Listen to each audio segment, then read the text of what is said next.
Hello, Garry families. Welcome to this week's episode of the Garry Five, where we bring our Garry home to your home. This week, we have got our amazing principal, Adam Oakley, with us, and he is going to talk to you about MAP testing. Mr. Oakley, take it away. Well, hello, everybody. That's right, MAP testing is back. I know our kids have some feelings about MAP. You may have some feelings about MAP testing, but I want to just kind of talk a little bit about what it is, what we use it for, something new that we're doing, and how you can help your kids do their best on it as well. So let's start with what it is. So we take the MAP test in English Language Arts, Math, and Science 3 times a year. We take it in the fall as a baseline score for that year. We take it again in the winter as kind of a checkpoint, and then we take it in the spring as let's see how much growth we made over the course of the year. We use this data as a school in a variety of ways. It is part of our school improvement plan, and so I'm a big believer in using growth measures more than proficiency targets to see, are we doing our job?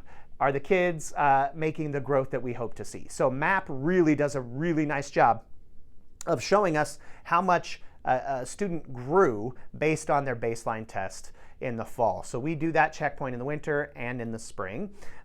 We are using it this year a little bit differently to kind of individualize it for students as well. So when they took it in the fall, we got some really cool data. We got data that showed us how long the kids took on each test. We got data that showed us how often they just guessed through the test. They call that rapid guess percentage.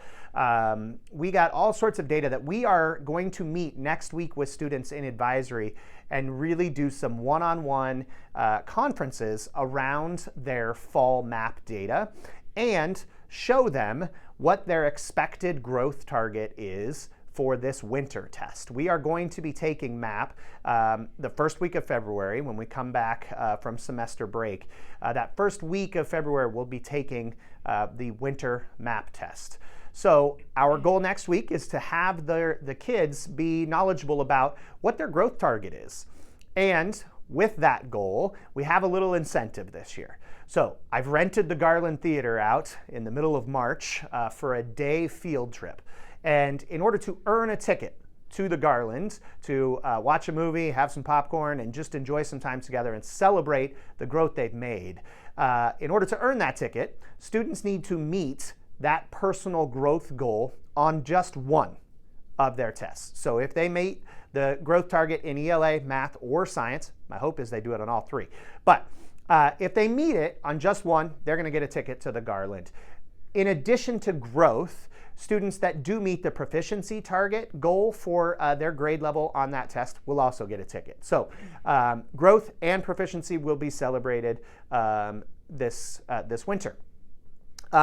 Also wanted to just talk a little bit about how you can help your kids be prepared as well, and Devaney's going to take that part.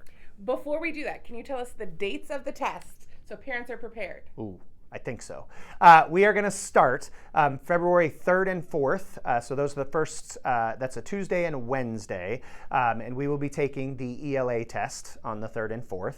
And then on the 5th and 6th, which is a Thursday and Friday, we'll be taking the science tests. They will take these. What we've done in the past is take them in advisory. We're actually going to take them in our core classes. So on the 3rd and 4th, they'll be taking them in math class. On the 5th and 6th, they'll be taking it in science.